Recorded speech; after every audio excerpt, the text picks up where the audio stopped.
Shalom, selamat pagi Bapak Ibu Saudara-saudara yang dikasihi oleh Tuhan Yesus Kristus.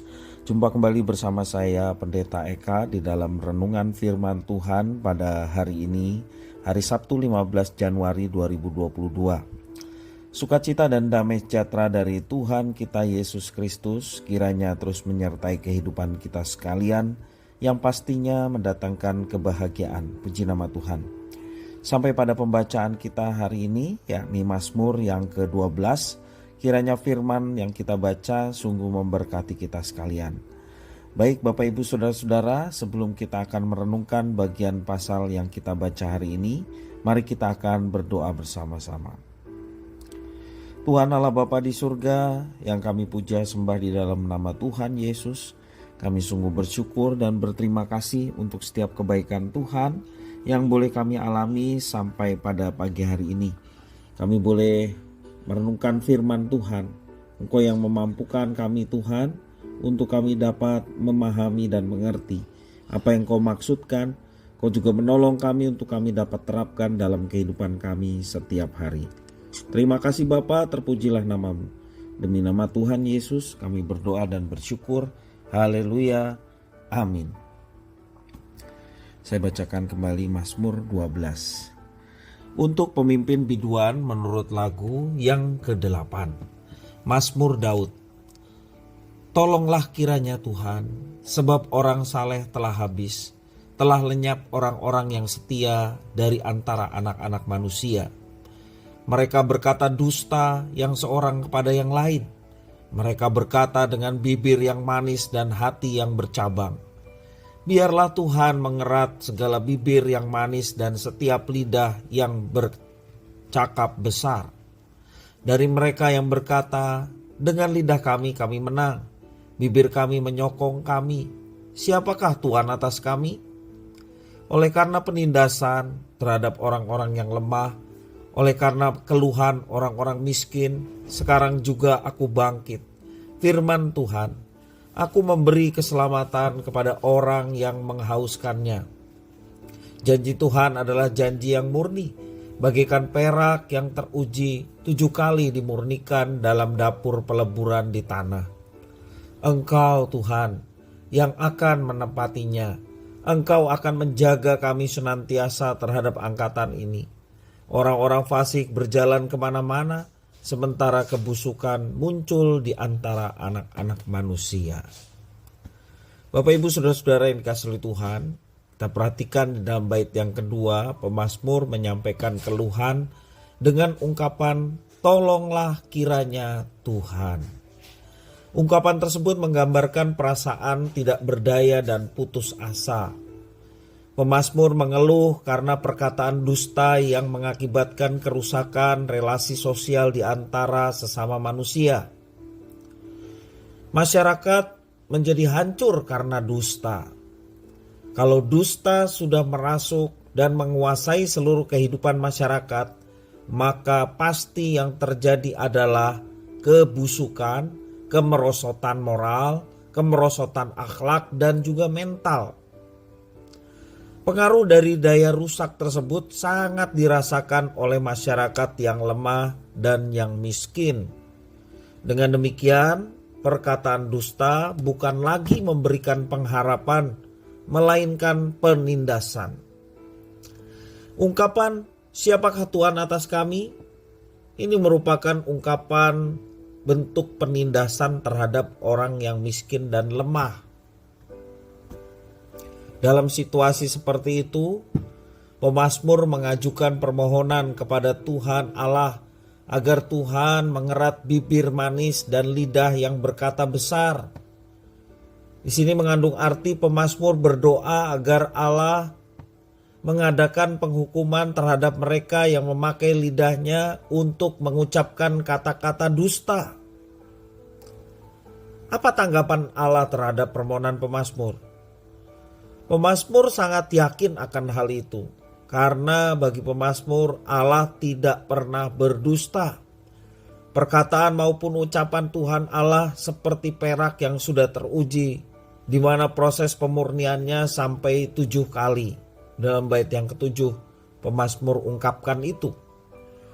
Artinya setiap generasi bangsa Israel telah membuktikan bahwa Tuhan Allah tidak pernah sekalipun berdusta atau mengingkari janji dan ketetapan dan janjinya untuk menjaga umat yang dikasihinya, untuk memelihara mereka dan memberkati umatnya dengan berkat-berkat yang sudah disiapkan oleh Tuhan Allah.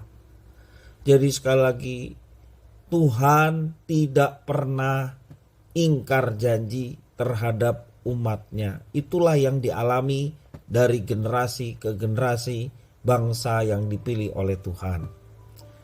Jadi bagaimanapun juga suatu dusta dapat merusak relasi antar sesama. Dusta itu kalau istilah sekarang hoax atau hoax ya. Nah Bapak Ibu Saudara-saudara, kita di dunia sekarang ini dengan internet yang menjadi kebutuhan setiap manusia pada umumnya ya, seringkali mudah sekali tersebar berita-berita hoax yang merusak keberadaan manusia.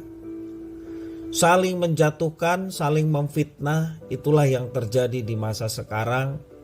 Sama seperti yang dikatakan oleh pemazmur, dusta dapat merusak relasi antar sesama. Hendaknya hidup setiap kita sebagai orang percaya menjauhi dari perkataan dusta atau bohong atau hoax ya, yang berisi pengharapan kosong atau istilah anak muda sekarang PHP, pemberi harapan palsu.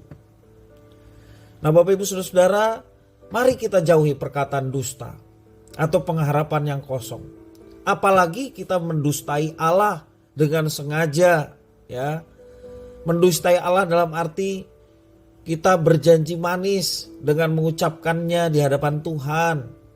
Semisal kita seringkali meminta pengampunan Tuhan dan berjanji untuk bertobat, tetapi kenyataannya setiap kali kita melanggar janji tersebut dengan melakukan pelanggaran yang sama yang sudah kita lakukan dan sudah kita mohon pengampunan dan pertobatan. Itulah kenyataannya. Dan seringkali kita mendustai Tuhan. Nah Bapak Ibu Saudara-saudara yang dikasihi oleh Tuhan, belajar dari tulisan pemazmur yang ke-12 ini. Kita mau sungguh-sungguh di hadapan Tuhan. Sebagai orang percaya mendauhi perkataan dusta, perkataan pemberi harapan palsu ya. Apalagi kita mendustai Tuhan dengan kata-kata yang manis untuk bertobat dari segala kejahatan ataupun dosa, tetapi kita terus mengulangnya. Nah Bapak Ibu Saudara-saudara, mari kita jangan berdusta.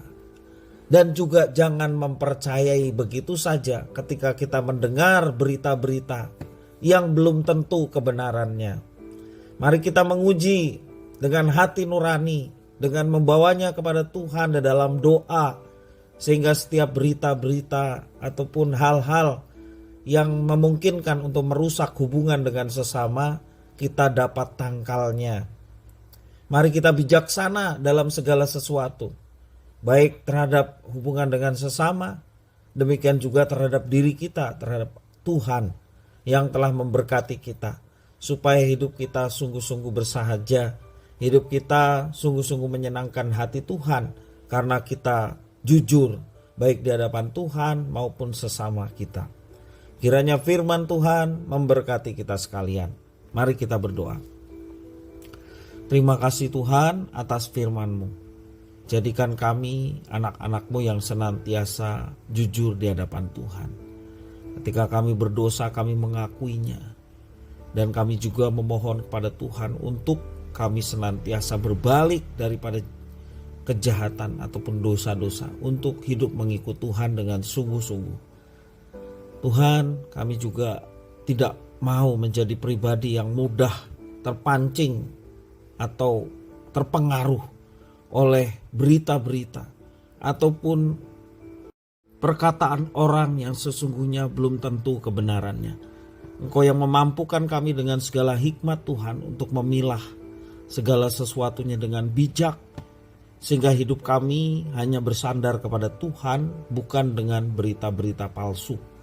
Terima kasih ya Tuhan, inilah doa permohonan ucapan syukur kami atas firman Tuhan. Mampukan kami untuk dapat menerapkannya. Demi nama Tuhan kami Yesus Kristus, kami sudah berdoa dan bersyukur. Haleluya. Amin.